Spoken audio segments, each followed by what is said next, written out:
ABC Listen. Podcasts, radio, news, music and more.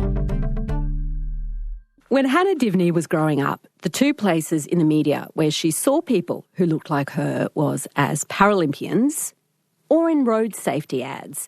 And Hannah definitely did not fit into either of those boxes.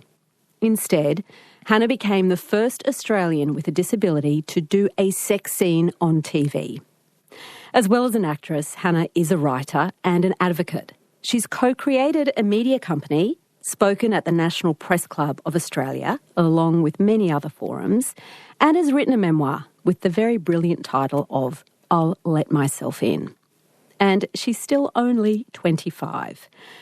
But all of this achievement has happened alongside a lot of tears and a lot of loneliness, as Hannah has worked out how to make her own way in a world that was not built for her. Hi, Hannah.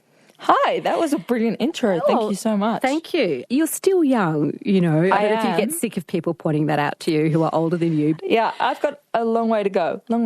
What's your earliest memory? I think my earliest memory is probably coincidentally the one where I realised that I was different from other kids. What do you mean? What happened? So I was 3, I think. I was at daycare, which for me was this lovely woman's house, hanging out with other kids.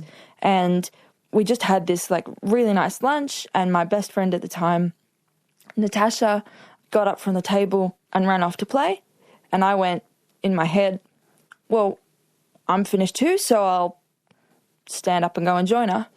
And nothing happened. And I remember thinking, oh, well, one of the boys is probably just holding onto the back of my chair, like they're being a jokester or a prankster. But they obviously weren't. And it hadn't occurred to me before that moment that I was the only one who needed help to get into the chair, to sit down at the table. I remember thinking, oh, well, that's a bit strange because I know what standing up looks like and I know what I want to do, so why can't I do it?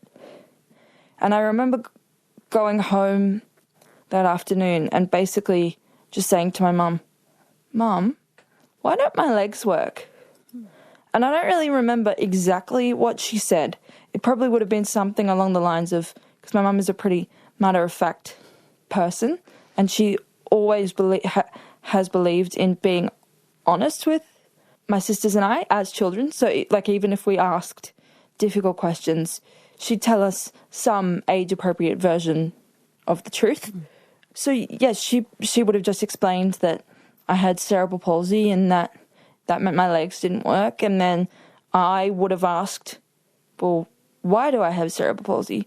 Well, no one really knows, but you've had it since you were born and you're going to have it for the rest of your life. And it's only kind of as I got older and would sort of revisit that moment with my mum that I realised that she and Dad had been hoping that I had at least another year of kind of blissful ignorance. I guess both for me and for them, so that they didn't have to kind of figure out how to answer this, like, giant question that didn't really have an answer.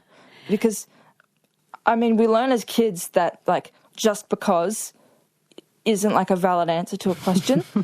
And that was literally really all they could give me. So that day in daycare where you see your friend run off and you go to join her and realise you can't, do you have any memory of what that felt like? Was it just confusing or was there more to it? Confusing, sad. I remember like frustration and thinking, okay, well, I feel like I want to cry, but that doesn't feel like it would be a good idea right now. Why was that, do you think?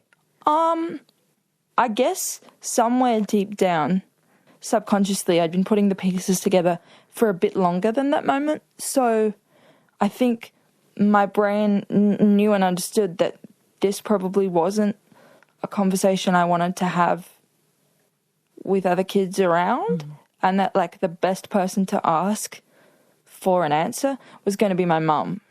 But the interesting thing about that then is, like, once you realise it, you can't not.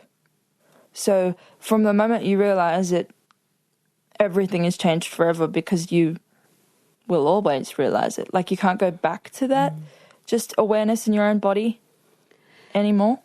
So that explanation that your mum gave you that was appropriate to your brain at 3 or whatever, how have you added to that over the years? Like, what's an explanation of cerebral palsy and what it means for someone who has it? How do you explain it? Cerebral palsy is a physical disability that affects your gross and fine motor skills.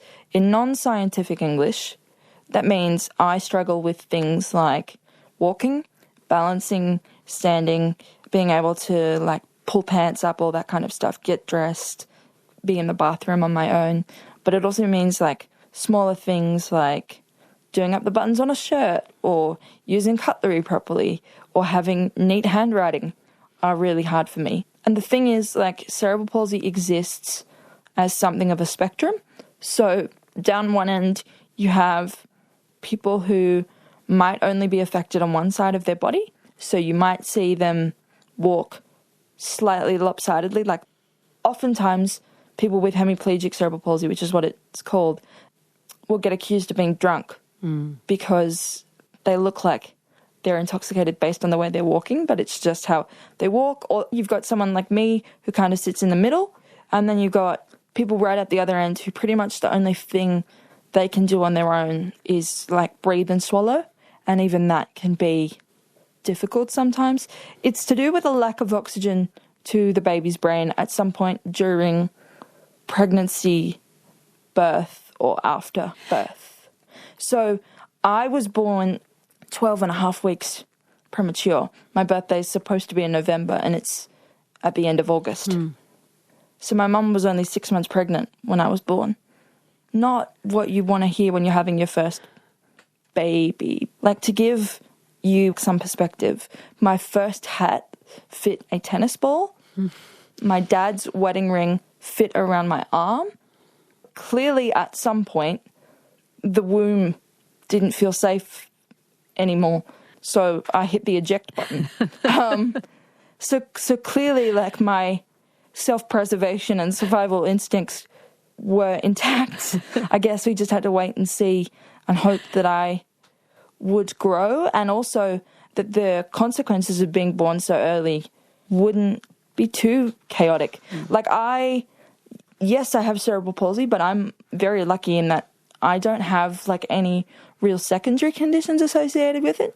Like, a lot of people with cerebral palsy might also have issues with vision, or they could be deaf, or they could have issues with their lungs, because your lungs are the last piece of you to develop. So a lot of premature babies have issues with like lung capacity and breathing and respiratory stuff and all of that. Whereas I just have cerebral palsy. Not to minimize it, it's still plenty. But as far as things could have gone, I'm pretty lucky. What about physical pain? Is that something that goes along with cerebral palsy? In what way? And look, I can only speak from my experience, because the thing about cerebral palsy is every single one of us who has it, and it's the most common disability in childhood in the world behind like childhood cancer, is different. So it can be really difficult to compare or like synthesize information or stuff like that. Like, research into cerebral palsy only really began in earnest when I was little. So like, relative to me being 25, it's not that long that we've been investigating and like gathering information about cerebral palsy. But for me, yes, I have significant pain. So that kind of comes from two different places. The first is the fact that the type of cerebral palsy that I have is called spastic diplegic cerebral palsy. It's two limbs that are mainly affected, which in my case would be my legs, but my arms are also affected, so I struggle with muscle tone and stuff with my hands and coordination and all of that. But the word spastic is obviously one that people are familiar with in a very different context.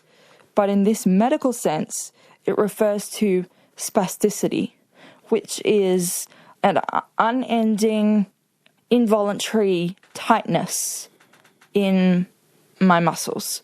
So my muscles and bones grow at different rates, which is what causes the tightness. So my hamstrings are, you could play my hamstrings, basically. They're that tight. You could play them like a bow. So your muscles are like in tension the whole time, or contraction almost. Yeah, pretty much. And then I also have this fabulous thing, which is also like a side effect of that, called dystonia, which is like an involuntary thing where if I'm like excited or I'm concentrating or I'm really like using focus in some way, my muscles will tighten, and it will basically be like I'm doing a squat constantly. So probably like after this interview, like I can feel myself like pushing through my feet right now talking to you, and there's nothing I can do about it. Like I can tell my brain to breathe, relax, you know, when we're not under threat, we can let the squat go. Like I can do all of that, but it doesn't really stop it. So probably I'll have got quite the workout after we've done this interview, actually. Wow, that sounds really exhausting. I hadn't appreciated what a physical demand cerebral palsy could be. Well, the thing about people with cerebral palsy too is they've discovered that people with cerebral palsy use between 3 to 5 times the energy of someone without cerebral palsy, which explains why, as I've gotten older, fatigue has really been something that I've had to contend with. I'm a big fan of the afternoon nap, Sarah, I guess is what I'm trying to say. Well, it sounds like you've really earned the afternoon nap, I can Thank say, you. Hannah. So back to you as a little girl, Hannah. Tell me about the game you used to play with your dad each night. Yes, the forever iconic running race. Yes, I did just say running race. I can hear listeners everywhere being like, wait, what? So let me set the scene. How did that work? So I can walk with assistance. Basically, the only thing I can't really do, like I need to be holding on to something or someone, but I can move as long as I have something to hold on to. I just don't have the balance to do it on my own. In fact, I have literally zero balance. So if I stood up right now, I would probably last, and this is a generous estimate, I would probably last like maybe 2 seconds. Oh, you stay right where you are then, Before I please. feel flat on my face. Yeah, so I'm not going to do that in the ABC studio and give everyone a heart attack. But one of the main ways I used to get around, obviously because exercise is important for super tight muscles, is I would use a walking frame. So imagine like a tiny version of a walking frame, like this red and silver thing, teensy tiny when you're 3 years old. So I would get in that, and my dad would race me because we have a really, really long hallway. And I thought it was the greatest thing ever because every night I would beat Dad. Triumph after triumph. Now, obviously, he was letting me win. At age 3, though, I wasn't that clever. My mum, however, said to him one day, "You're going to have to beat her." He's like, "What? No, I can't do that." She's like, "You're going to have to, because otherwise, when she gets to school, she'll challenge kids to running races and expect to win and be really confused and basically take a loss terribly." So anyway, she convinced him to beat me one day.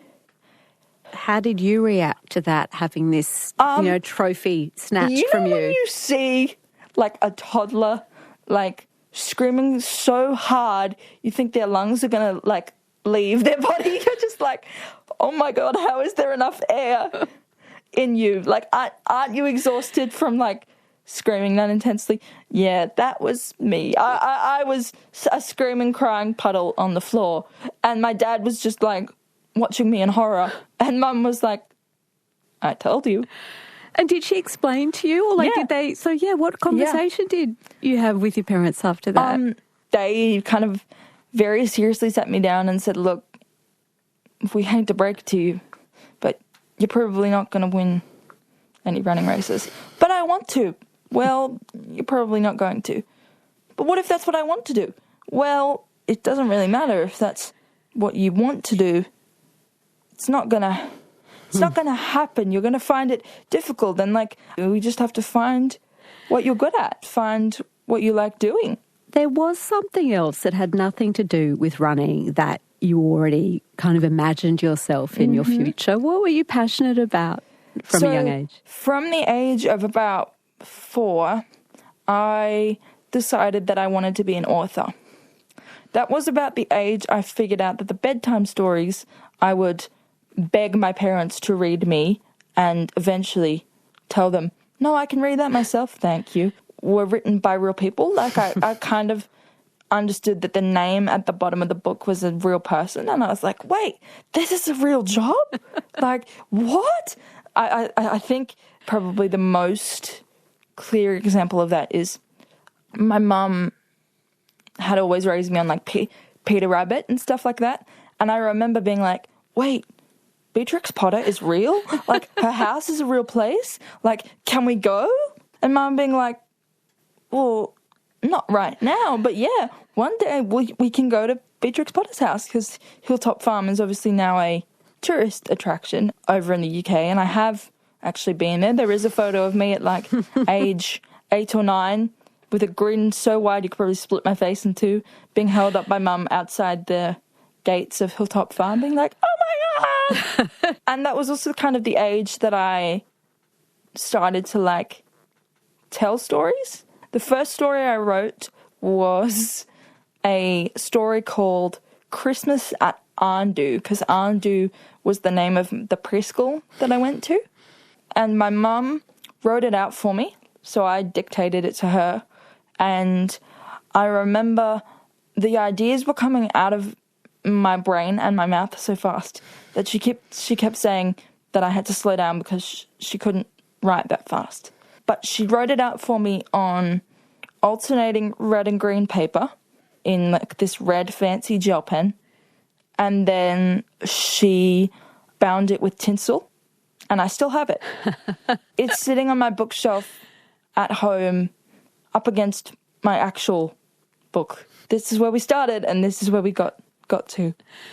Wasn't just the world of imagination and ideas, Hannah. Is it true that you were a rugby league fan? What happened when you turned up for a clinic? Oh my goodness. No one really knows that story. How did you... Oh, wow.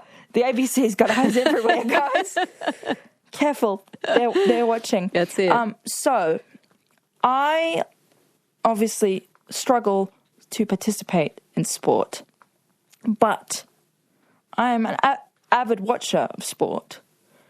And when I was little, the St. George Dragons had a kids' day at Jubilee Oval, which is 10 minutes from my house. And a bunch of my friends were going. And I was like, well, can I go? And Mum's like, sure. Unbeknownst to me, Mum rang the clinic and was like, look, my daughter's in a wheelchair. I know she can't really do what you're supposed to do at a football clinic, but she really wants to go. Can she come along? And they were like, yeah, sure. Mum was like, okay, great, cool. We checked that out, so no one's going to be surprised when this little pint-sized rugby league tragic turns up and she's on wheels. And we got there, and they were like, oh. And Mum was like, remember we talked about this on the phone? And they're like, yeah, I guess she can stay. I mean, no one really wants to be the person who turns the cute little disabled girl away, do they? That's not the kind of PR you want. So my mum stayed, and I wasn't included in any of the exercises. No one really took any notice of me, so Mum was just throwing the ball and hanging out. However, this story does get better. It's not all sad. And this is when he was he was only just starting out as a player. But Michael Innes came up to my mum and I and kind of noticed me off to the side and was like, "Hey, I'm Michael. What's your name?" And I was like, "Oh, I'm Hannah." And he stood there for, I can't remember how long, but it was a long time, just throwing the ball back and forth to me and making sure that I felt included. And from then on, he was always a favourite player of mine just because he saw me. How common was that sort of thing to be? I mean, because, this isn't, we're not talking about the 1970s, the 1980s. We're talking about really recent history where I would have thought most people were a bit smarter about disability and inclusivity. But how common was it to be at events like that and just be on the outer? It was pretty common. There's a reason my imagination is as active as it is, and I think that's because for a good while there and in multiple circumstances, the games I could play in my head or the characters I made up, they were it. It was me and them. My mum, again, and this is a theme, I think, my mum's frankness, she would say to me, "Well, you might not be able to go to everyone's house for a play day or whatever because it's not your fault, but their mums and dads might not be comfortable helping you in the bathroom or having you in the house or helping you up the stairs." Yeah, there were a very kind of select few people who are still in my life now because their parents were happy to kind of facilitate and happy to give it a go, that I was able to have play dates and sleepovers and stuff like that. But if it weren't for that small handful of parents, my childhood would have been entirely lonely. And it was already pretty lonely. The amount of times I would hear some common refrain like, "We wanted to invite you, but," or "I'm having a birthday party, but Mum and Dad said you can't come because there's stairs." Loneliness or feeling excluded is common, of course, to lots of kids. It's not only kids who have a disability, but it feels like this flavour would have been really bitter. It was, and for most kids, I'd wager their loneliness doesn't start at age 4 or 5, whereas mine did and has remained consistent and persistent throughout my life. I think for a while there, it felt like every time I caught up, the goalpost would move. You've got 2 younger sisters. I do. Was that a kind of, were they playmates at home with you? What was the relationship with you as the elder sister to these 2 other girls at home? Okay, so my 2 younger sisters are perfectly able-bodied, very sporty, always kind of outdoors doing things. And they were built-in playmates to an extent, but this wasn't their fault and it wasn't really mine either because I was just processing the world as it was. I found it really difficult because they were the embodiment, quite literally, I guess, of everything I wanted and couldn't have. They found it easier to make friends. They found it easier to play. They found it easier to do so many things, and I would get so frustrated and be like, why can't I be like them? So there was a lot of, I guess, jealousy from my end, which now that I'm older and have a little bit of perspective on, and I've been in therapy since I was 4, I recognize that there's nothing they could have done about it. There's nothing I could have done about it. They probably didn't deserve to be the targets of my lashing out and my anger, but I was just a kid too. It makes so much sense. And jealousy is such a hard emotion to own up to. No one likes feeling jealous. It's such a of all of the emotions, jealousy. Yeah. It takes a lot of insight and self-awareness to be able to own that one. Well, like I said, I've been in therapy for 21, that'll do it. 21, nearly 22 years now, so that helps. What took you to a therapist at 4? That's young. Well, I think it was just the realising I was different part and how to cope with that. How to cope with the fact that I was different, this wasn't changing, there wasn't anything we could do about it, and it was going to be this way forever. And something that I have learned a lot over the years is that it will continue to be frustrating in different ways. That frustration won't really ever go anywhere because I'm always going to have to do things a different way. People are always going to have to do things a different way if they want to be around me. And that can be a hard pill to swallow. But at the same time, it's so interesting because, like, we wouldn't be having this conversation if I didn't have cerebral palsy, because if I didn't have cerebral palsy, I wouldn't have done the things that I have or met the people that I have. Cerebral palsy, it's taken so much away, but it's given so much to me at the same time. And both of those things can exist right next to each other simultaneously. Podcast. Broadcast and online. You're listening to Conversations with Sarah Kosci.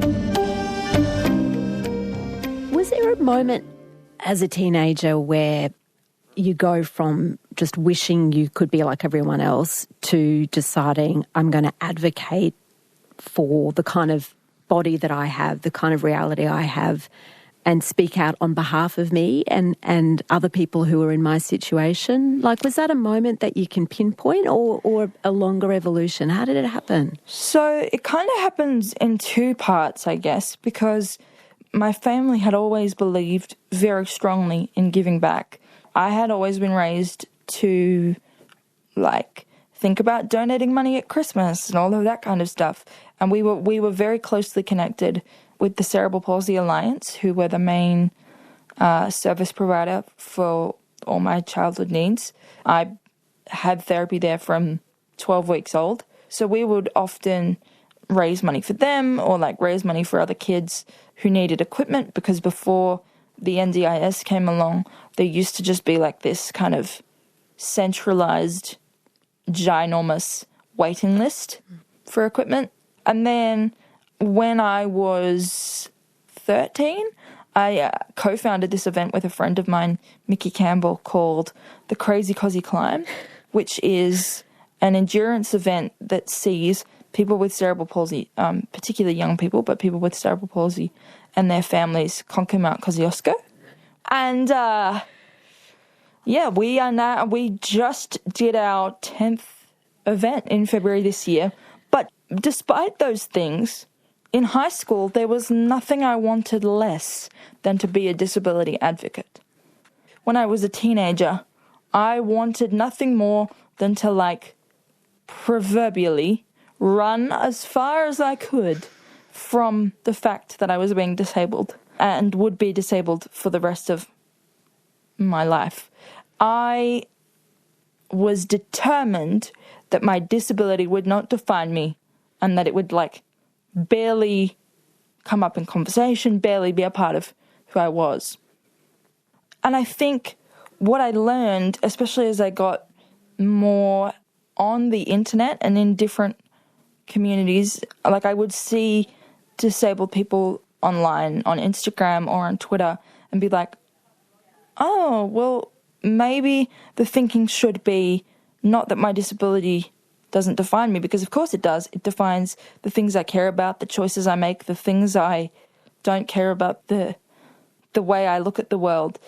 And instead, the phrase should be, well, it's not all that I am. But it wasn't until COVID, and at that point I was at uni, and I saw how blasé people were being about social distancing and masking and getting vaccinated and all of those things, and how disproportionately catastrophic this had the potential to be for the disabled community, that I went, maybe I should say something. Because another kind of fact if we go back to my, like, birth story for a minute, is that when I was diagnosed with cerebral palsy, the prognosis that they gave my parents was that I would never walk, talk, or feed myself. Now, obviously, by virtue of us having this conversation, that didn't come to pass. And I want to stress that there's no particular reason why. There's nothing special that my parents did that other people don't do. It's just luck, circumstance. So I have always been acutely aware and known many people with cerebral palsy who are either completely nonverbal or struggle with speech. So I've always been aware of the quite literal privilege of having a voice. And I was like, well, if I have this voice, I kind of have a responsibility to use it, don't I? So one of the, like, cornerstones of my advocacy that people might know me for is the Disabled Disney Princess campaign that I've been running since 2020. But a version of this idea has been floating around in my head since 2015, after I went to see the Pixar film Inside Out. It is a beautifully nuanced film, entirely for children, but also very much for adults, about emotions and mental health and all of that stuff. And I remember sitting there going, I bet this would have been an ambitious one to pitch.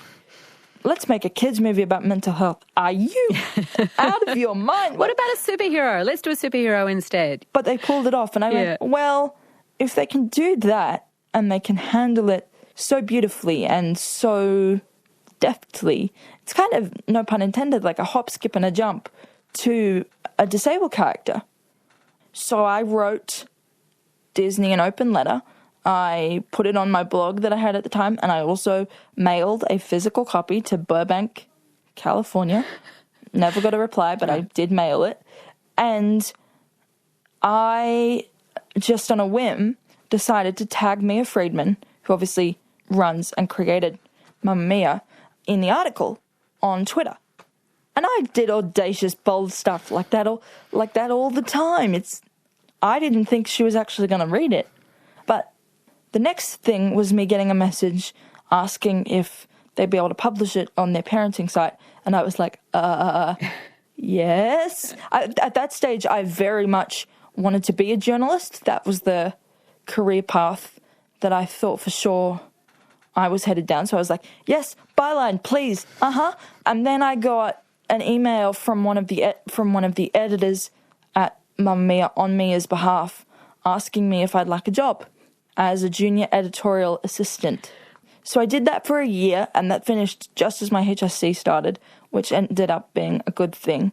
But after that, I wasn't sure if I wanted to be a journalist anymore. I think, reflecting on that experience, I am very surprised, and very grateful also, but very surprised that they took that big a swing on a 15-year-old, because I don't necessarily know, knowing what I know now, if a 15-year-old should be in that environment, given how fast-paced media is, and especially because the model for Mamma Mia's journalism particularly is personal stories, right? That's the stuff that gets the clicks, gets the eyeballs. That's what people care about. But what does a 15-year-old girl have to tell you that's going to be okay to put on the internet and, like, not get her in trouble or make her feel more ostracized at school when she has to go to maths on Monday? Did that happen for you? Was that a consequence of some of the personal writing you did? It was always a worry, so I wrote as personally as I could without, I never wanted to talk about stuff that happened at school or parties that I wasn't invited to or people, because I was like, that's just going to be a disaster. So yeah, I wasn't sure if journalism was what I wanted to do, but I kind of knew that writing was still the thing.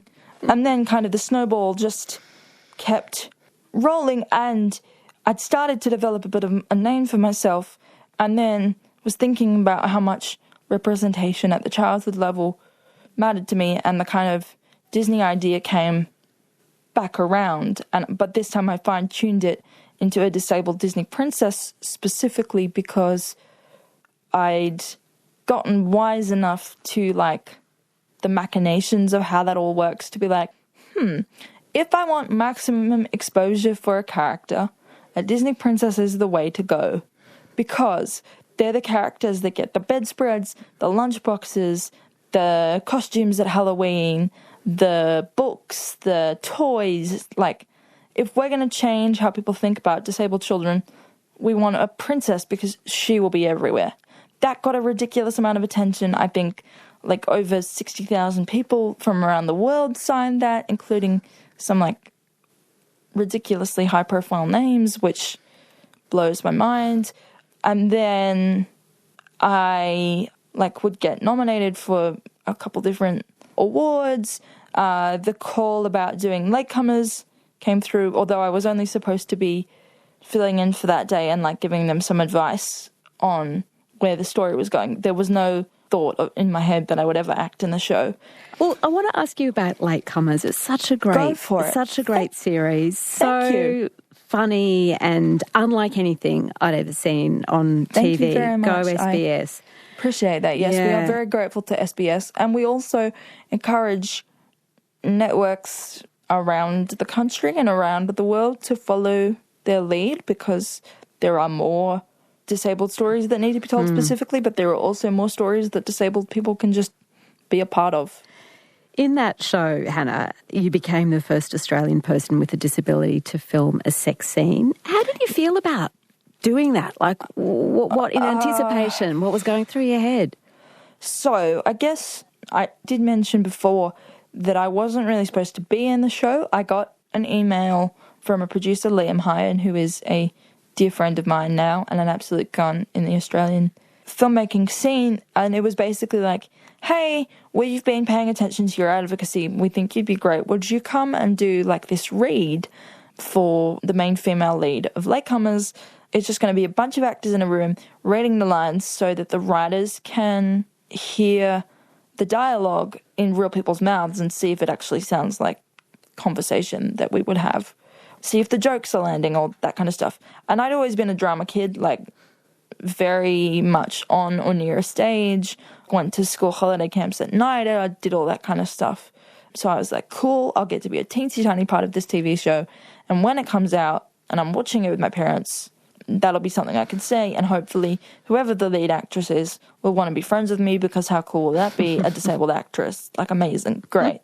Because you got to remember too, the representation that I'd seen, as scarce as it was mainly by able-bodied actors portraying disabled roles in a phenomenon that the disabled community calls cripping up.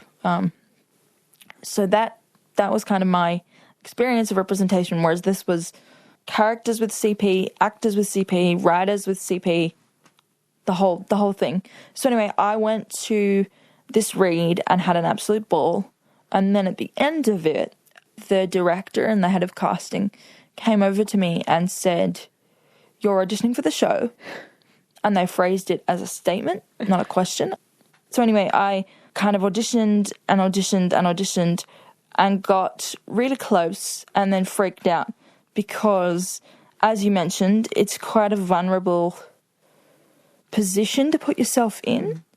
And I don't mind saying, I have said this publicly before, but I didn't and still don't have any personal experience with the romantic side of things. So for me, I was really freaked out by the idea of having to do that for the first time in a pretend way, obviously, but still somewhat real in terms of like emoting and the like physicality of it to a point in front of a camera. I was like, oh my gosh, I'm not gonna, this is a disaster, like I need to pull out.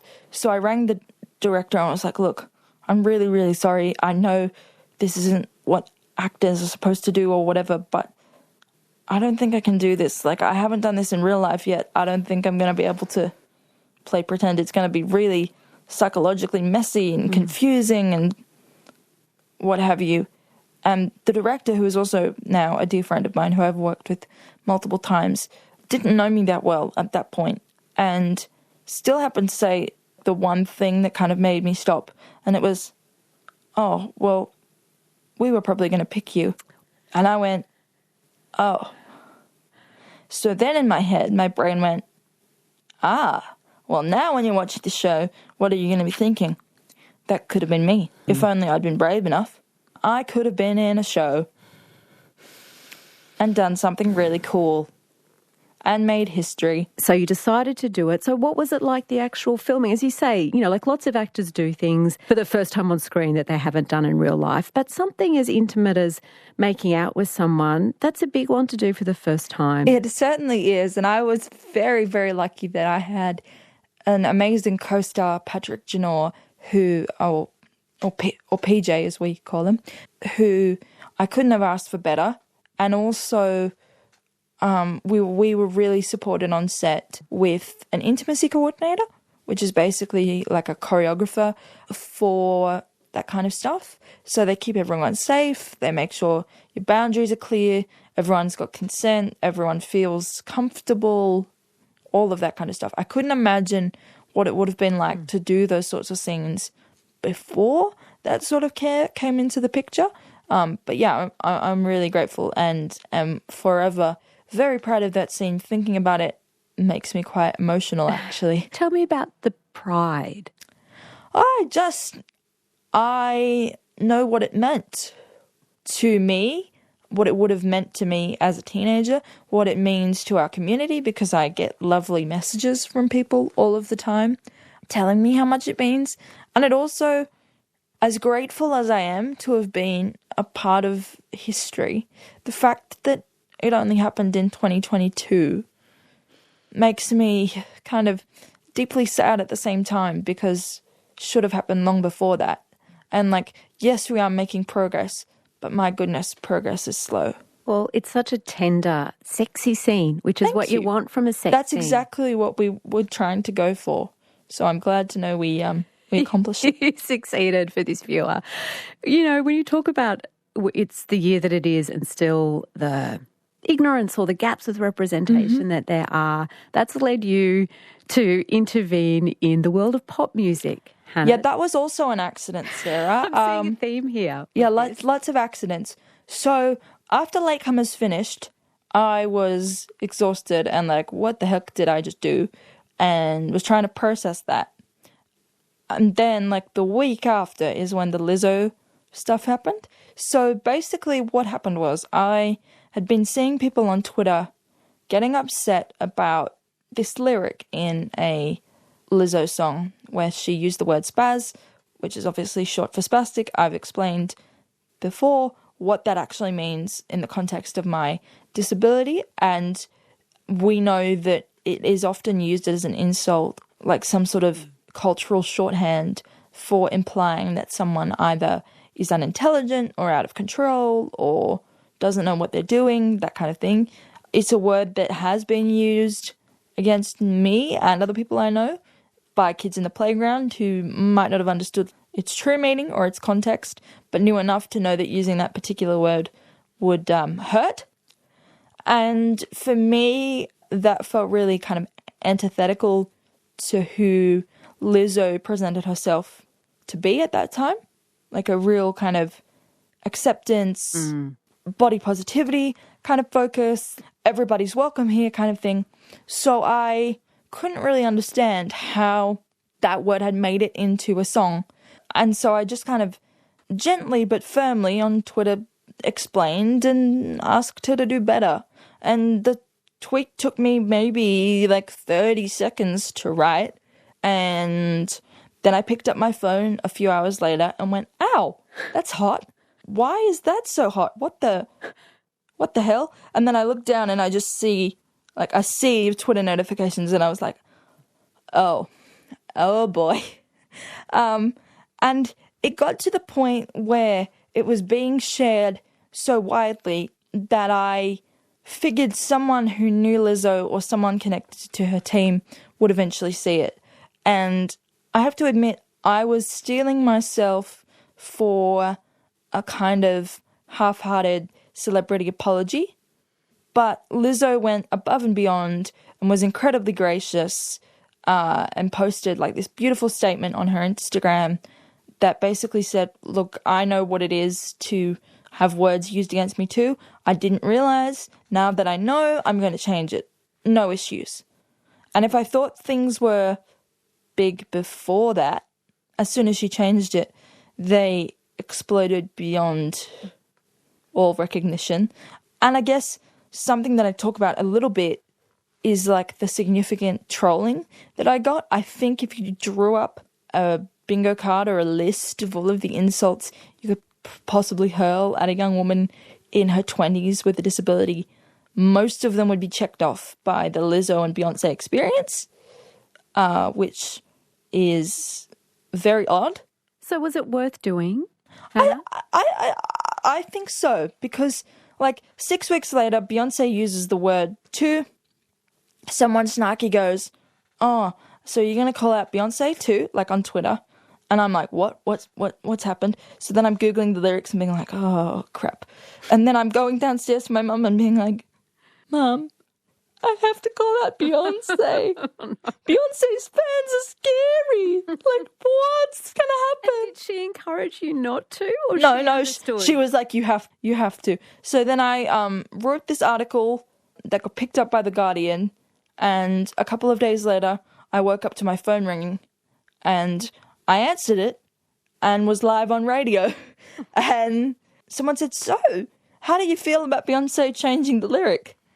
I went, I feel great. Like, that's so great. Internally being like, what the? Did you feel like you sort of had some new superpower that you could use at your I think James Valentine called me the most powerful person in pop culture at that point in time, and I was like, no, thanks, James. Like, I'm good. But I think, to their credit, like, both of those women had that response because they know what it is to be marginalized. I feel like if a white man had done that, I might not have received the same graceful response as I did from those women. So I will always be grateful for that. And you asked before, like, was it worth it? And I think it's interesting because now if someone does it, there will be media who get to it first, who call it out before I need to, or who reference what I did and say, hang on, haven't we established that, like, this isn't the way? Like, wasn't this on the front page of the, like, New York Times website that, like, Lizzo is changing the lyrics? So, like, the whole world should probably be put on notice that that's not a word that we use anymore.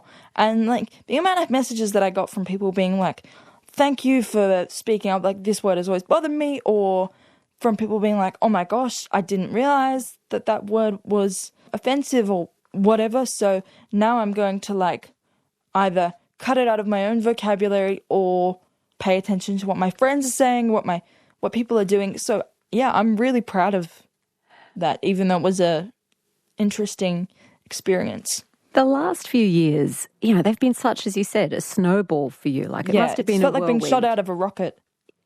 And where have you landed? Where, are you still flying through the air, or have you come to Earth somewhere? I think 2025, I may have finally kind of come to Earth and had a minute to be like, what the heck was that? And just sort of processed some stuff that is kind of happened, because it all happened very, very quickly. And also a person's personal life doesn't stop happening either when that stuff is going on. So there's been a lot going on. Like, I'm back to doing freelance stuff, which is really interesting and exciting, and every day is new, and I've gotten to do more acting. Like, I'm in season 3 of the 12. Most of my scenes were across from Sam Neill. I feel pretty great about that. Like, I got nominated for an actor. It doesn't quite sound like you're coming back to Earth, or maybe just that your Earth is this different planet than you probably imagined it was going to be. Earth has changed now, but it's also like I'm just really keen to keep working, and I've got some pretty cool projects in the pipeline, like things that I'm working on, things that I'm writing stories that I'm working out how to bring to people that either send to me or don't, or like send to a disabled perspective or don't. And yeah, I'm just trying to work out how to take what was a brilliant kind of impossible beginning and build it into something sustainable. So that's where I'm at.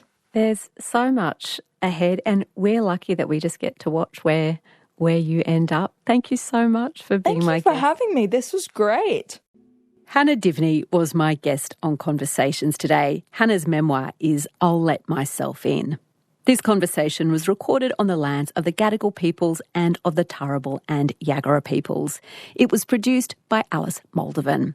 Our executive producer is Nicola Harrison. I'm Sarah Kosci. Thanks for listening.